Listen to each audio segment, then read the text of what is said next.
Então, nós vamos agora dar continuidade à nossa aula sobre teorias da extensão rural. E vamos falar das teorias populistas. Nós falamos antes das teorias da modernização, das teorias também chamadas de difusionistas, né? Nós vamos ver que essa oposição entre essas teorias que eu estou chamando agora de populistas e as difusionistas é bastante problemática. Mas o fato é que essas teorias que eu estou denominando aqui de teorias populistas, elas procuram se contrapor às políticas que se originam das teorias da modernização, que nós estudamos, baseadas no difusionismo funcionalista e no difusionismo neoclássico. Mas uma primeira observação que eu gostaria de fazer aqui, e que é muito importante, é que esse termo populista que eu estou adotando, né, na nossa disciplina aqui, ele não possui um sentido pejorativo, né, que normalmente esse termo populista ele é identificado mais ou menos como demagógico, né, como demagogia, quer dizer, fazer aquilo que o povo espera, mas não necessariamente cumprindo isso que é prometido, né? Então, normalmente o sentido de populista está relacionado a isso. Mas não é esse o sentido que nós estamos dando a esse termo aqui na nossa disciplina.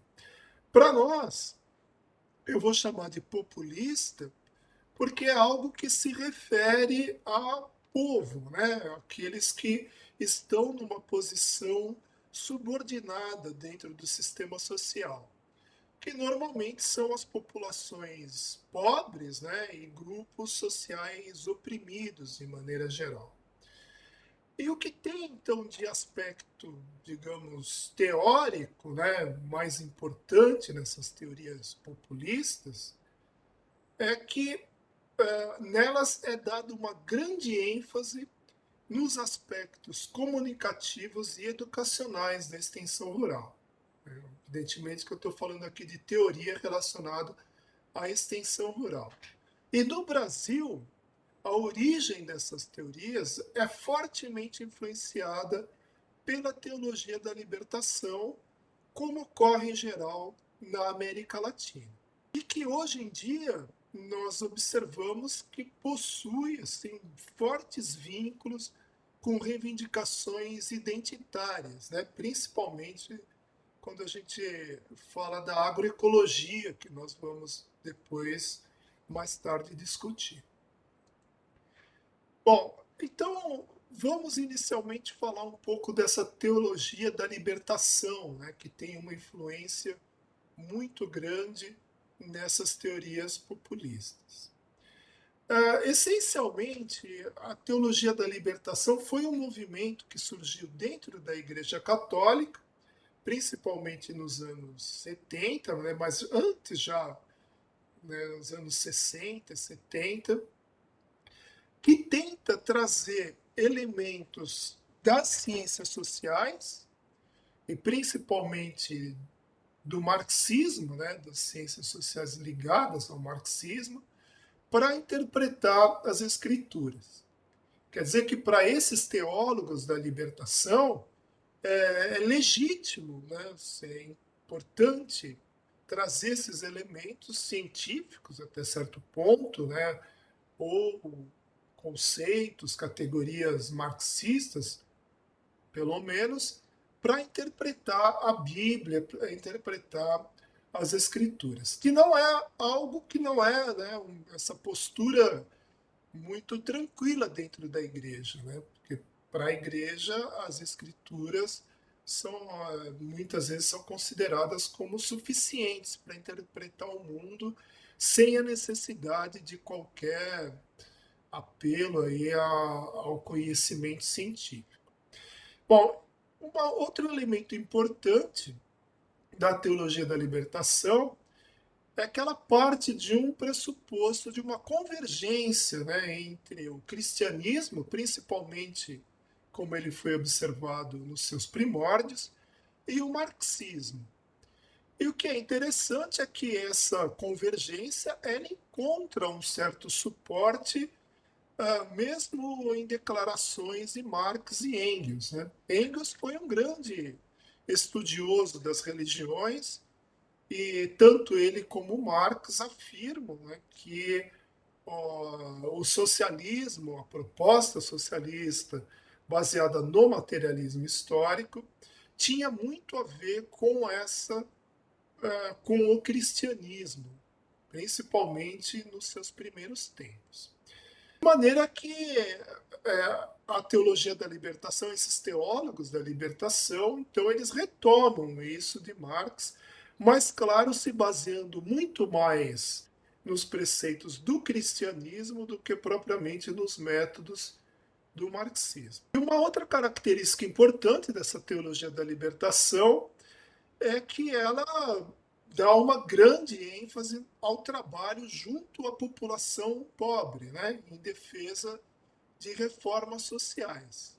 E aí, para nós, da extensão rural, é muito importante salientar a defesa da reforma agrária, né, por esses teólogos da libertação que formaram vários jovens, né, fundaram pastorais da juventude, etc., que atuaram junto aos camponeses na promoção da reforma agrária, já ali no final, né, no período da ditadura militar, e isso teve uma forte influência sobre os movimentos sociais no campo, principalmente na formação do movimento do Sem Terra, né, que é o exemplo mais importante. E essa teologia da libertação é a principal base teórica da educação popular, que tem no Paulo Freire, né, o seu principal ideólogo, né, o principal autor que dá sustentação a essa educação popular. Bom, a relação da teologia da libertação com o materialismo histórico, ela é um tanto problemática se a gente ultrapassar os aspectos assim mais superficiais da forma como ela é colocada pelos teólogos da libertação.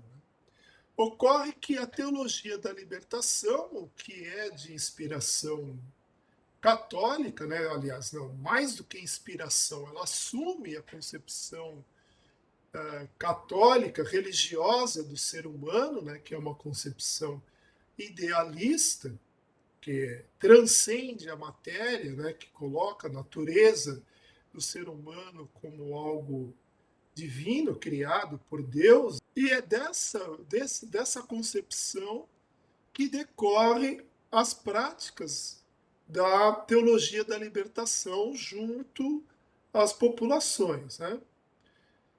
Que esse é o seu público-alvo, né? Principalmente as populações mais pobres.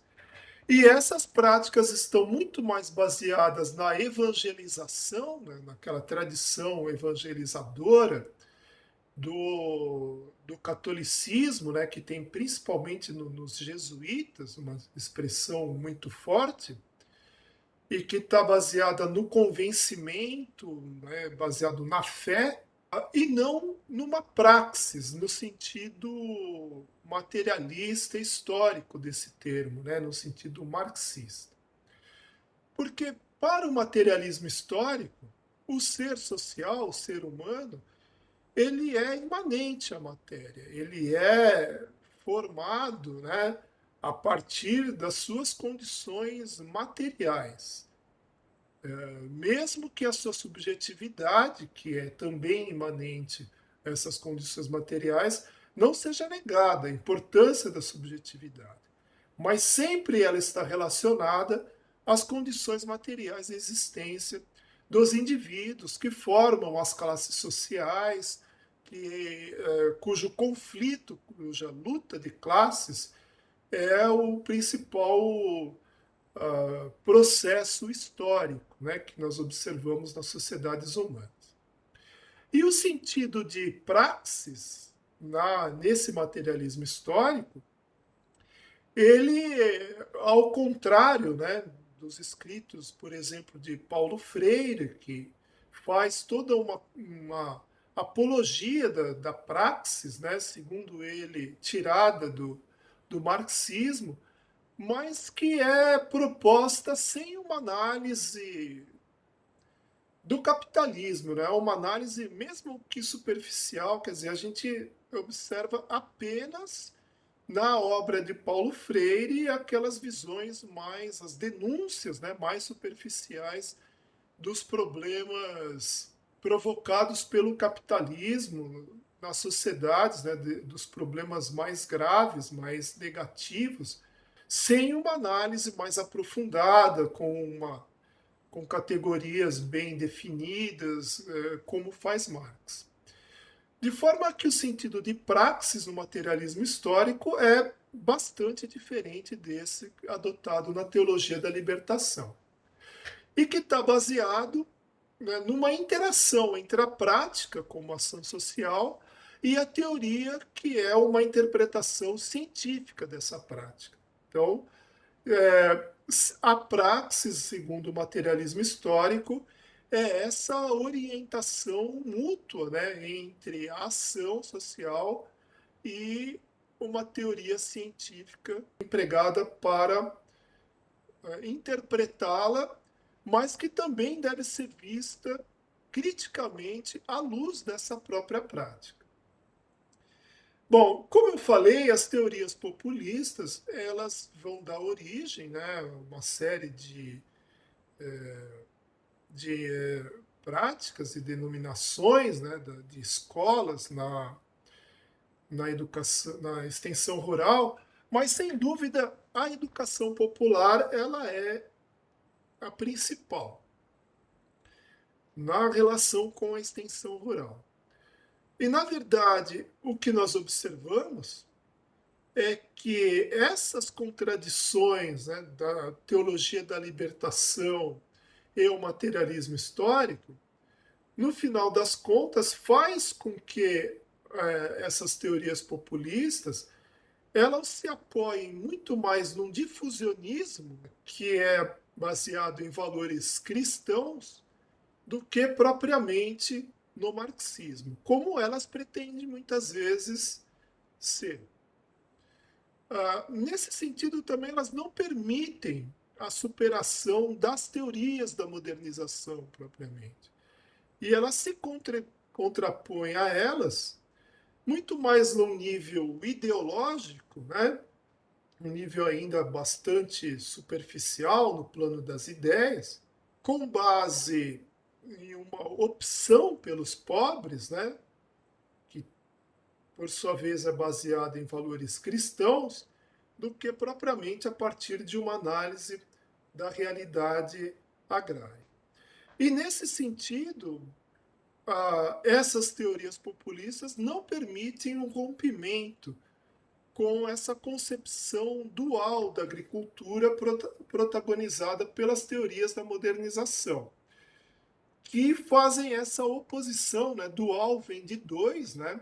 Essa oposição irredutível entre o moderno e o tradicional. E, finalmente, então, de tudo isso resulta que essas teorias populistas elas trazem poucos subsídios para uma efetiva superação dessa crise da extensão rural que nós discutimos na aula passada, que se inicia já desde o final da ditadura militar, que ocorre lá no início dos anos 80. Portanto, para que a gente possa entender melhor, né, essa questão das relações, né, entre o materialismo histórico e as teorias da modernização e o difusionismo, vamos analisar um pouco como é feita essa crítica, né? Então, na verdade, segundo o materialismo histórico, não se pode estabelecer essa divisão dicotômica, né, simplesmente dual, entre agricultura moderna e tradicional. Porque, na verdade, se a gente for ver a agricultura como um processo histórico, nós observamos que ela se compõe de um conjunto, né, extremamente diversificado de sistemas agrários que estão em constante movimento, né, em constante evolução. E os sistemas agrários contemporâneos, eles frequentemente, para não dizer sempre, né, apresentam diversas combinações de técnicas modernas e tradicionais, que os agricultores mesmo eles adaptam, né? E de maneira que não dá para fazer essa dicotomia. Então, a compreensão da dinâmica desses sistemas agrários, uma compreensão objetiva, científica, ela é indispensável para o estabelecimento de ações eficientes de extensão rural. Certo? E essa análise, né, científica, ela, como nós vimos, para que ela possa ser feita, ela deve ser baseada numa visão histórico-materialista da realidade agrária. Então vamos retomar aqui agora essa cronologia, né, que nós estávamos discutindo já na aula passada, onde nós chegamos até a consagração, né, das políticas neoliberais nos anos 90 e, e agora vamos olhar esse processo de uma maneira um pouco mais detalhada. Então, o que, que nós observamos? Veja que nós colocamos a consagração a partir dos anos 90 das políticas neoliberais que vão aprofundar a modernização, né, vão dar um grande impulso à modernização, como a gente vai ver daqui a pouco, mas a gente não observa assim, né, uma ruptura ao longo desse processo, desde 1990 até 2015, mas apenas uma certa flexibilização, né, da extensão rural dentro desse processo. Então não há uma mudança da extensão rural em relação à modernização propriamente, que vem desde os anos 60, mas ela se flexibiliza, ela se diversifica, né? De maneira que a partir do início dos anos 90, e principalmente em 94, né, com o governo do Fernando Henrique, 1990 é o advento do governo Collor, que traz um impulso a essas políticas neoliberais, mas elas vão se consolidar mais propriamente em 94, né, com o governo do Fernando Henrique, que vai assumir novamente em 98 e só vai ser substituído pelos governos petistas, que vão seguir depois, em 2003. Então, essas políticas, a partir dos anos 90, em 94 principalmente, as políticas neoclássicas dão continuidade às políticas de modernização, defendendo que o mercado deve ser o principal regulador da economia e até da vida social em geral. Mas os neoclássicos reconhecem que essa passagem para uma economia de mercado vai provocar uma série de efeitos negativos, né? Então, esses efeitos negativos eles têm que ser acompanhados de medidas compensatórias. E a esperança é que, com o tempo, então, a sociedade vai se adaptando, né, a essa regulação pelo mercado, de maneira que essas políticas compensatórias, essas medidas, né, que venham a se consagrar sob o nome de políticas públicas, elas se tornem cada vez menos necessárias. E é dentro desse movimento que há um reconhecimento mais explícito e até mesmo oficial pelo Estado brasileiro da importância da agricultura familiar no Brasil. Então, nós temos mudanças institucionais importantes a partir de 94. Bom, já vinha tendo, né? Houve uma criação do Ministério da Reforma Agrária anteriormente, e isso culmina com a criação do Ministério do Desenvolvimento Agrário, que passa, então, a protagonizar uma série de políticas públicas específicas para a agricultura familiar. O Programa Nacional de Fortalecimento da Agricultura Familiar, né? O programa mais tarde de aquisição de alimentos, e aí tem uma série de outros. Mas o Pronaf me parece que foi assim o programa mais importante. E é nesse período que a gente observa na extensão rural, em vários lugares, isso não é um movimento que vai ser hegemônico na extensão rural, mas, por exemplo, no Rio Grande do Sul, a Emater assume, em boa parte, uma orientação baseada na educação popular e na agroecologia também, né? Então a gente observa aí uma grande ênfase na educação popular, na extensão rural nesse período. E relacionado à educação popular também vem a agroecologia, né? E que vai com o tempo cada vez mais estabelecendo aí um vínculo muito forte a lutas identitárias, né? A mulher, de gênero, né? Também, mas, indígenas, quilombolas, etc. Então a luta contra o preconceito contra a mulher, né? Das feministas e assim também como contra o racismo no meio rural. E a gente observa também que há um distanciamento, né, na medida em que esse movimento se aprofunda, cada vez maior de análises objetivas e históricas da realidade agrária. Então a gente vê nesse movimento que é essencialmente de crítica à teoria da modernização, nós vamos ver aquelas abordagens mais relacionadas ao marxismo, explicitamente, se tornarem cada vez mais marginalizadas. Bom, isso na pesquisa oficialmente se traduz, né, com a Embrapa, por exemplo, assumindo em muitos dos seus centros explicitamente a agroecologia, né, a promoção da agroecologia com, em muitos dos seus centros. E, inclusive, com financiamentos pelo CNPq, etc. Porém,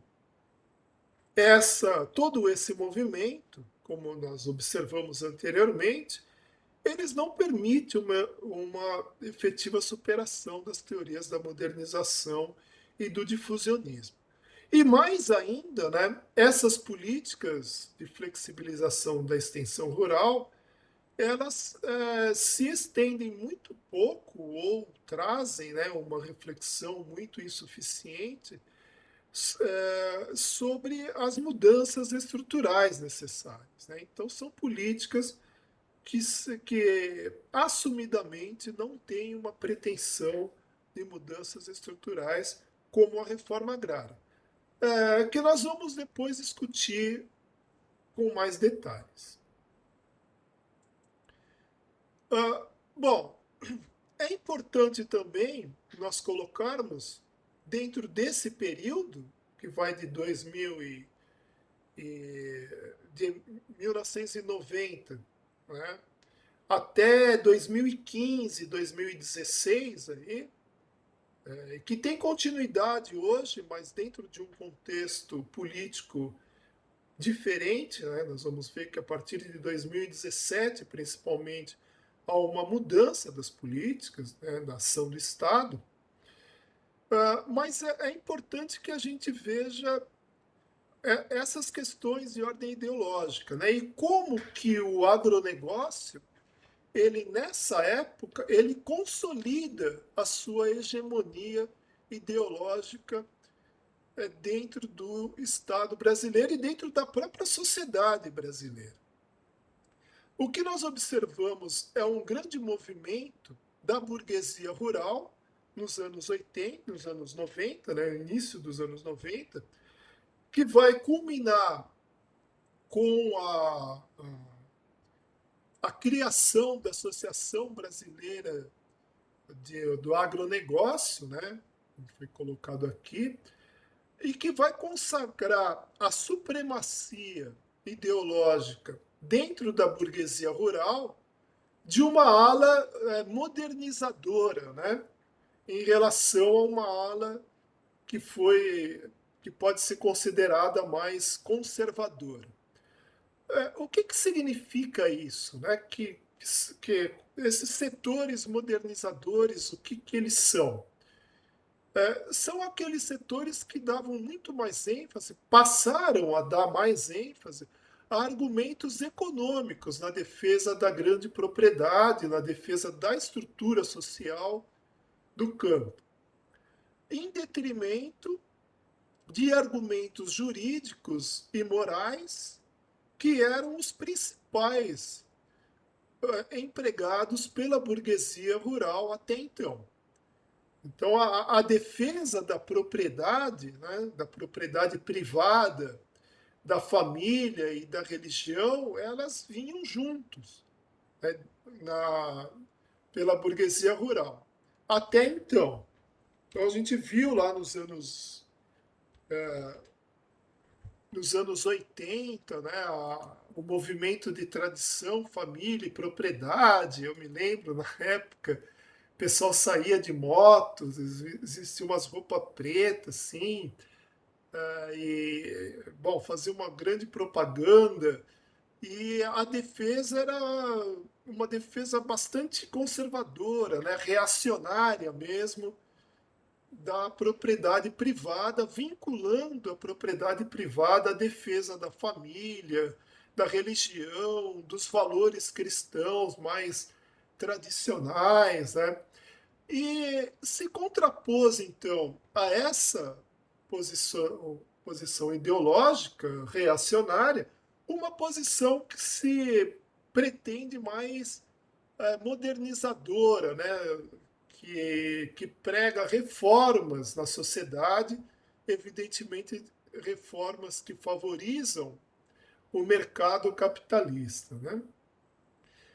E é a partir desse movimento que se consagra o termo agronegócio, que vai denominar, né, essa grande coalização de classes capitalistas que agregam, então, os grandes proprietários rurais, fabricantes de insumos e equipamentos, normalmente multinacionais, né, e indústrias de transformação e grandes redes de distribuição, que igualmente são, muitas vezes, multinacionais. Do ponto de vista teórico, o agronegócio vai se expressar, em primeiro lugar, né, em termos econômicos, pela defesa, né, de uma análise integrada dos diferentes componentes do setor primário, né, então, que é o agronegócio, que é uma tradução do termo agribusiness, né, uma teoria que foi desenvolvida desde os anos 50 nos Estados Unidos.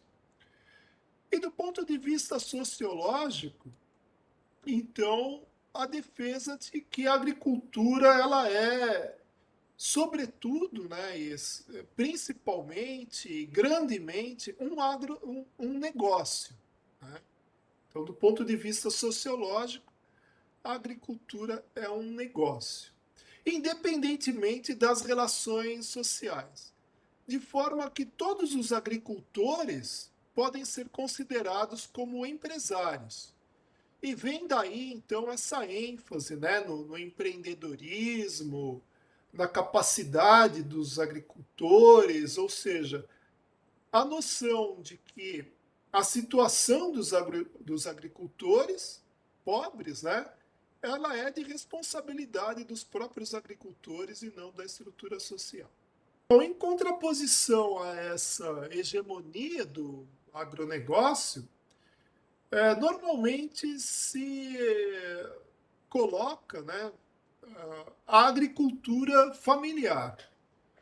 Mas o que é essa agricultura familiar? É interessante a gente, ao pensar essa contraposição, refletirmos sobre a diversidade dessa agricultura familiar, que vai desde unidades de produção integradas ao agronegócio, né, até camponeses, até aqueles agricultores que mantêm uma certa autonomia, como a gente vai falar aqui.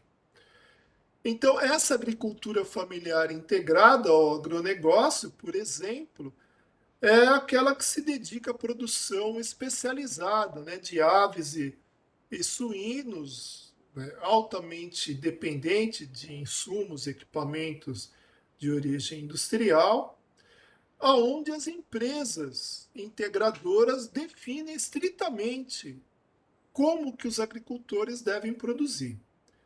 E aí existem diversos graus de integração, né, ao agronegócio. Mesmo agricultores que produzem, familiares, né, que produzem soja, produzem milho, produzem commodities, muitas vezes, num grau menor ou menor, se encontram integrados ao agronegócio. De maneira que é difícil fazer essa oposição em bloco, né, da agricultura familiar ao agronegócio. Mas nós temos também, na agricultura familiar, no outro extremo, os camponeses, né, que eu denomino aqui como a fração dos agricultores familiares, que ainda mantém uma certa autonomia de decisão, né, nas suas unidades de produção. Então, esse é um critério, no meu entendimento, fundamental para a gente fazer essa distinção entre essa agricultura familiar que está mais integrada ao agronegócio e essa agricultura familiar que ainda mantém uma certa capacidade de decisão, uma certa autonomia, e que eu denomino aqui de camponeses. Só que essa autonomia não significa isolamento em relação ao seu contexto, né? Porque ela diz respeito à organização dos sistemas de produção, considerando as restrições técnicas e econômicas que incidem sobre as unidades de produção. Então, nesse sentido, a agricultura familiar, quando a gente tenta fazer uma reflexão mais objetiva sobre ela, é importante que se considere as relações sociais, né, de produção, de propriedade e de troca. Porque são essas relações que determinam o comportamento econômico desses agentes. Os camponeses, por exemplo, no extremo, eles privilegiam a remuneração do trabalho familiar, enquanto que no outro extremo, os capitalistas privilegiam a rentabilidade do capital. E aí nós temos os agricultores familiares integrados, temos agricultores patronais, que são aqueles que trabalham, né, participam efetivamente do processo produtivo, mas tem também assalariados, etc., que representa toda uma série de situações intermediárias. Bom, nós estudamos isso mais em detalhes em disciplinas anteriores, né?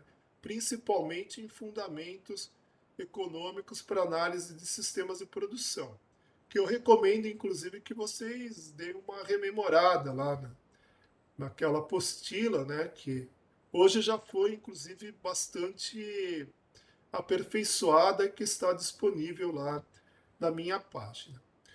Bom, mas o que é importante a gente salientar é que dentro de toda essa diversidade foram criadas, diante dessa diversidade, foram criadas ações do Estado específicas, né? E principalmente ações de extensão rural. ligadas à extensão rural. Bom, então, continuando com a nossa cronologia aqui, em 2013 a gente tem uma mudança, né? Então, os governos que eram francamente neoliberais, começando lá pelo governo Collor, que foi um negócio confuso, acabou sofrendo impeachment, porque nem a burguesia não aguentou o Collor, né? Mas que depois foi sucedido pelo Fernando Henrique, né?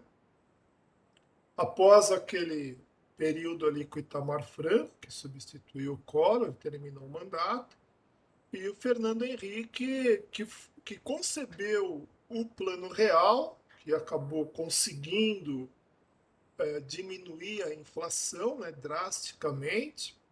Então, isso deu uma popularidade muito grande para o Fernando Henrique. E ele foi eleito, então, presidente da República. E isso abre uma nova fase das políticas neoliberais no Brasil. E essa fase que vai de Fernando Henrique de 94, que se inicia, ela vai terminar com a eleição de um governo de esquerda em 2002 e que começa então em 2003 a governar, né? De maneira que nós temos então um período que vai de 2013 a 2016, onde esses governos estão instalados no Estado, e nós observamos uma ênfase muito grande em políticas públicas para a agricultura familiar, que são essencialmente um aperfeiçoamento das políticas que tiveram início já no período anterior, no período do Fernando Henrique, mas que foram expandidas e diversificadas grandemente. Tiveram, assim, uma abrangência muito maior, né? Então, a gente observa uma grande diversidade de ações que procuravam, então, responder às demandas mais imediatas, né, de grupos sociais específicos e, principalmente, dos grupos menos favorecidos no campo. De maneira que nós temos diversas categorias sociais que foram contempladas por essas políticas públicas, que vai desde agricultores inseridos no agronegócio. É interessante aqui observar que no início do Pronaf ele acabou beneficiando em sua maior parte, né, a maior parte dos recursos, os agricultores que eram integrados pelas indústrias de fumo no Brasil, no sul do Brasil, né, Rio Grande do Sul principalmente. E isso depois foi corrigido, foram se criando novas categorias de agricultores, de maneira que ele acabou contemplando aí um leque bastante amplo de categorias sociais, como os camponeses, os trabalhadores extrativistas, né, mulheres, jovens, assentados e etc. E nesse processo aí, nessas políticas, na implantação dessas políticas, a extensão rural ela desempenhou um papel central. E é importante salientar que essas políticas, de uma maneira geral, trouxeram uma melhoria significativa das condições de vida da população rural. Então, embora tivessem sido políticas de caráter compensatório, né, que não acabaram não fugindo daquele padrão estabelecido, né, no quadro do neoliberalismo entre estímulo ao mercado e políticas compensatórias, né? Então ela se integrou dentro desse quadro pelo estímulo às políticas compensatórias, mas isso foi muito importante para melhorar as condições de vida da população rural no Brasil. E o que a gente observa nesse período é que houve um decisivo apoio à agroecologia. Então, com a instituição de diversas políticas de incentivo à agroecologia, né, como, por exemplo, a partir do Programa Nacional de Assistência Técnica e Extensão Rural, de 2003, que passa a considerar explicitamente a agroecologia nas políticas públicas de extensão rural, né? Tivemos também o Planapo, né, aqui em 2013, que foi o Plano Nacional de Agroecologia e Produção Orgânica, que vai todo esse movimento da agroecologia no interior do Estado brasileiro vai culminar no Planapo, né? Acho que foi uma coisa importante. E também a formação de vários grupos de agroecologia nas universidades, grupos de estudo, que somaram aí mais de 100 grupos. Então foi um movimento importante, né? E que foram financiados, passaram a ser financiados pelas instituições de fomento da pesquisa, né, como o CNPq, principalmente o CNPq. No entanto, todo esse movimento, que é muito rico, eu não vou aqui entrar nos detalhes, né, porque nossa aula aqui não tem esse objetivo, todo esse movimento não deixou de se resumir, né, de se limitar a políticas compensatórias que acabaram se mostrando pouco efetivas, justamente porque elas não consideravam esse caráter estrutural dos problemas ambientais e sanitários provocados pelo padrão tecnológico dominante. De maneira que as repercussões sobre a dinâmica em geral da agricultura foram muito limitadas. De forma que, ao mesmo tempo em que essas políticas foram implantadas, se observou uma forte expansão do agronegócio. Quer dizer, elas não conseguiram se contrapor a essa expansão do agronegócio, que está baseado na viabilidade econômica, né, do padrão tecnológico protagonizado por esse agronegócio, devido ao fato dele não considerar as externalidades negativas provocadas por essas tecnologias. Então, nós vimos, né, vocês devem ter visto lá o vídeo sobre a questão agroecológica, que trata especificamente dessa questão, das limitações estruturais que se colocam para a expansão da agricultura agroecológica, ou até colocando de maneira mais precisa, para a promoção da sustentabilidade da agricultura.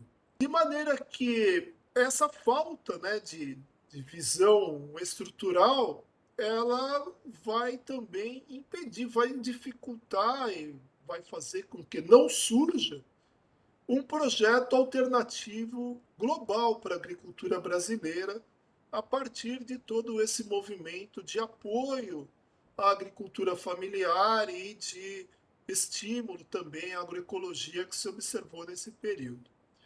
Então, essa tendência, né, de consolidação desse dualismo da agricultura brasileira, onde se tem uma aparente oposição entre agronegócio e agricultura familiar, aparente em termos estruturais, né? Porque em termos políticos existe essa diferença, né? Então, na verdade, o que nós observamos é uma tendência desses setores que protagonizam essas políticas públicas voltadas para a agricultura familiar e para a agroecologia a se conformar a esse dualismo. O que é, bom, pior do que não ter um projeto alternativo, isso significa renunciar à sua própria construção, né? Que é bastante grave no meu entendimento.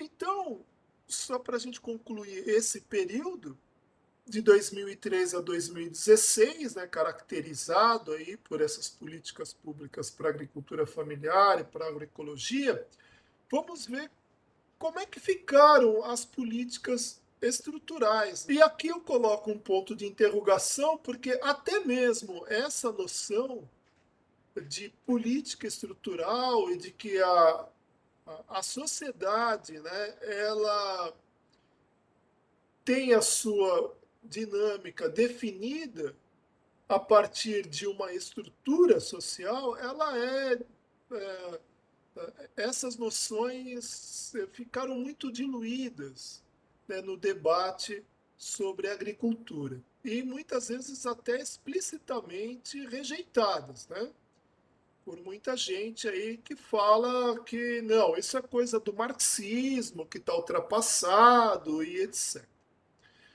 Mas o fato é, assim, fazendo uma análise mais objetiva, né, para além desse debate teórico, é que a ênfase em políticas estruturais nesse período foi muito menor do que o que se esperava, né, de um governo que tinha como proposta a promoção da agricultura familiar. De maneira que essas políticas estruturais, né, principalmente a política agrária, em relação à reforma agrária, ela acabou tendo medidas com efeitos muito semelhantes ao período anterior do Fernando Henrique. Então, eu fiz um pós-doutorado que eu analisei mais em detalhes essa questão, que depois acabou nos seus aspectos teóricos dando origem a um livro, onde eu analisei bem isso. De maneira que essa política estrutural que tem na reforma agrária, talvez a sua principal medida, né, ela foi contornada, ela foi, quer dizer, se construiu uma alternativa, né, uma proposta baseada em concepções neoclássicas, né, que vai então fundamentar a formação do Banco da Terra, que oferecia crédito fundiário para os pequenos agricultores adquirir terras.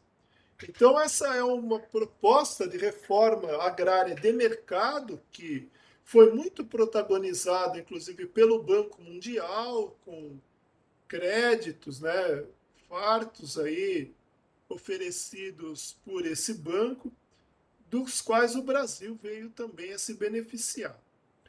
E, e essa reforma agrária de mercado, então, ela se baseia na teoria neoclássica. Então, essa teoria neoclássica, ela diz o seguinte, que nós teríamos nas propriedades pequenas um uso mais intensivo da terra, que faz com que a produtividade marginal da terra, quer dizer, no momento que você adquire 1 hectare a mais, você tem um aumento da produção muito maior do que aquele que se observaria nas propriedades maiores, onde esse uso da terra é menos intensivo. Porque a escassez de terra para os pequenos agricultores, obviamente que ela é maior do que para os grandes. Então, a sua produtividade marginal, né, produtividade marginal da terra, seria maior entre os pequenos agricultores. E isso induziria esses agricultores a comprar terras dos maiores, né, cuja produtividade marginal da terra seria menor. E no momento em que você oferece crédito, então, a esses agricultores, isso ocorreria, o que configuraria essa tal de reforma agrária de mercado. Bom, obviamente que isso não funcionou, né? E o que se observou no período foi justamente o contrário, quer dizer, uma tendência de concentração da terra, né, sendo que o crédito fundiário, embora ele tivesse sido adotado pelos agricultores, ele serviu principalmente para pequeno agricultor comprar terra de pequeno agricultor, especialmente para favorecer a sucessão entre os agricultores familiares, o reagrupamento de terras e a sucessão. Isso não teve nenhuma repercussão sobre a concentração fundiária, que continuou a crescer no Brasil.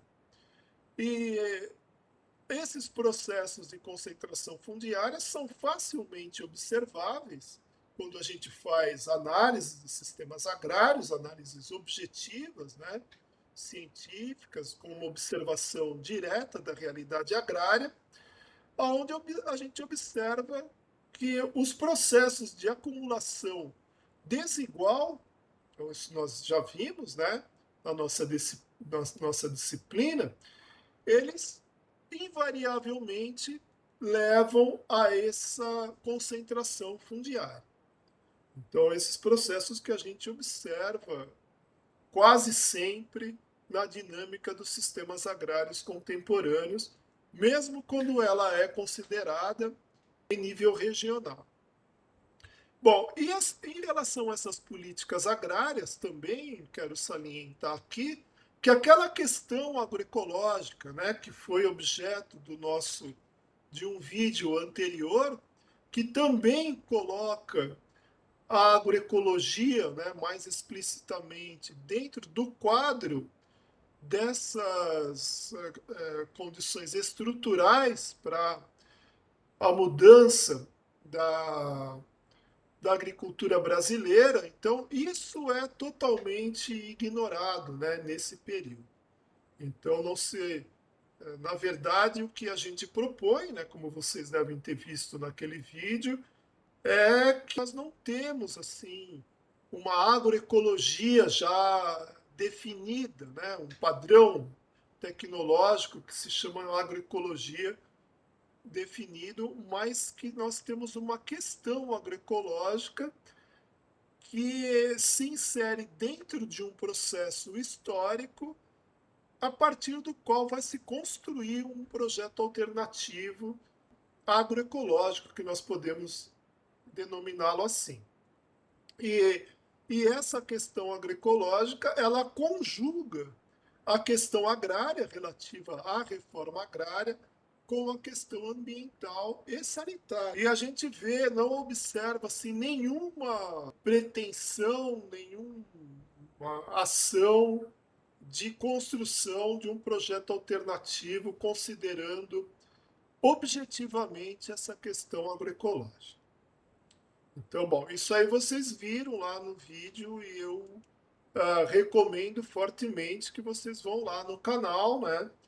No meu canal e vejam esse vídeo aí quantas vezes for necessário. Bom, e finalmente, no último período, né, que é o período atual, desde 2017, onde a gente viu então a ascensão em 2019 de um novo governo, dessa vez um governo fascista, no sentido de que ele tem uma aversão, né, um governo de características antimodernas, né? Então aqui é importante talvez a gente colocar, né, antimoderna, né, em termos sociais, né, mas não em relação ao mercado. Isso não significa que se instalou um regime fascista, né, que seria um desastre, né, embora a proposta fosse essa, de estabelecer uma ditadura militar, etc., né, do seu protagonista principal aqui, o presidente, que sempre foi a favor da ditadura, mas, de qualquer maneira, nós temos um governo que tem uma ideologia fortemente antimoderna, né? Principalmente de crítica a direitos humanos, racista, misógino, que é contra as mulheres, né? E etc. Né? Mas não da regulação da sociedade pelo mercado. E isso, evidentemente, que vai levar a uma reestruturação do Estado. Né? Embora nós não tenhamos um regime fascista, mas ele vai ter uma influência grande, até porque converge com os interesses da burguesia, né? essa reestruturação. Então, nós temos a extinção do MDA e a extensão rural oficial passa ao controle do Ministério da Agricultura, que é um tradicional bastião da burguesia agrária, né, brasileira, que representa na nossa sociedade o que há de mais reacionário. Então, nós observamos aí uma quase extinção das políticas públicas para a agricultura familiar, uma forte diminuição do financiamento da extensão rural oficial, né, orientando essa extensão para a agricultura capitalista. E é um processo que a gente ainda está observando, né? Vamos ver o que vai acontecer nas eleições de 2022, como é que vão ser os desdobramentos. Mas esse é o período atual, né? O período que se encerra. Nós não vamos ter tempo aqui de discutir, né, como que se instala, a partir de que contradições do sistema, mas evidentemente que o esgotamento do projeto neoclássico, eu diria original, né, que significava estímulo ao mercado, mais políticas compensatórias, do que vai resultar aí uma ascensão de um ultraliberalismo fascista, né? Não só no Brasil, mas no mundo, e que no Brasil se teve esse desdobramento que nós vimos aí.